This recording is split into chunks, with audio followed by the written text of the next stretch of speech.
الرحمن الرحیم اللہم الہمنی رشدی واعوذنی من شر نفسی۔ آج سامعین و ناظرین کے لیے کچھ دعا کے آداب ہیں، ان آداب کو پیش کیا جا رہا ہے کہ آج ہماری دعاؤں میں اس وجہ سے اثر نہیں ہے کہ آج ہم دعا میں عجلت بازی کرتے ہیں، جلد بازی اختیار کر لیتے ہیں اور ان آداب کو اتباع نہیں کرتے ہیں، ان آداب کی، اور اللہ کے رسول کی پہ درود بھی نہیں بھیجتے اور اللہ کی حمد اور ثنا نہیں کر پاتے ہیں۔ اسی لیے حدیث پاک میں بات آتی ہے کہ کثرت سے دعا کرتے رہنا چاہیے، خوشحالی میں بھی انسان کثرت سے دعائیں کرتے رہے۔ ترمذی شریف کی حدیث ہے کہ آپ صلی اللہ علیہ وسلم نے فرمایا کہ جو شخص یہ چاہے کہ مصیبت اور پریشانیوں میں اللہ سبحانہ و تعالیٰ اس کی دعا قبول فرمائے، اسے چاہیے کہ خوشحالی میں کثرت سے دعا کرے۔ اسی طریقے سے دنیا اور آخرت کی تمام چیزیں اللہ ہی سے مانگنا چاہیے۔ آپ صلی اللہ علیہ وسلم کا فرمان ہے کہ جو اللہ سے نہیں مانگتا ہے اللہ اس پہ ناراض ہوتے ہیں۔ قبولیت کا یقین رکھتے ہوئے دعا مانگنا چاہیے، توجہ سے دعا مانگنی چاہیے، دعا میں حد تجاوزی نہیں کرنا چاہیے۔ حد تجاوزی کا مطلب ہے مثلا جنت کی طلب میں خاص خاص چیزیں مانگنا اور خاص خاص چیزوں کا ذکر کرنا۔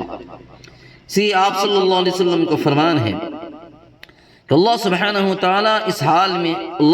وتعالیٰ سے اس حال میں دعا کرو کہ تمہیں قبولیت کا یقین ہو، قبولیت کے یقین کے ساتھ۔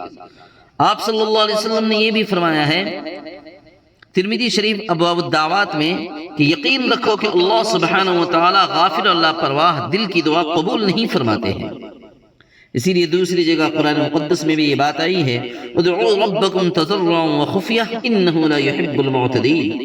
اللہ سبحانہ وتعالیٰ کا ارشاد ہے کہ تم اپنے پروردگار کو عاجزی کے ساتھ چپکے چپکے پکارا کرو، یقیناً وہ حد سے گزرنے والے کو پسند نہیں فرماتا ہے۔ اسی لیے قبولیت دعا میں جلد بازی نہیں کرنی چاہیے۔ قبولیت سے مانے تمام امور سے پرہیز کرنا چاہیے انسان کو۔ آدمی کی دعا قبول ہوتی ہے جب تک کہ عجلت بازی کی وجہ سے یہ نہ کہنے لگے کہ میں نے دعا کی، میں نے یہ دعا کی، وہ دعا کی، مگر میری دعا ابھی تک قبول نہیں ہوئی۔ اور جو چند موانع حسب ذیل ہیں کہ حرام خوراک نہ ہو، حرام پیسے سے لباس نہ ہو، ان چیزوں کا انسان فکر کرے، اسباب قبولیت اختیار کرے، جیسے اپنے مقصود سے مناسبت رکھنے والے اسماء حسنہ کا وسیلہ اختیار کرنا، قرآن و حدیث میں جو مذکور دعائیں ہیں ان دعاؤں سے مانگنا، یا کسی نیک عمل کو پیش کر کے اس وسیلے کو حاصل کرنا، یا کسی نیک آدمی سے دعا وغیرہ کروانا۔ اس طریقے سے انسان کو کرنا چاہیے، انشاءاللہ دعا قبول ہوگی پھر۔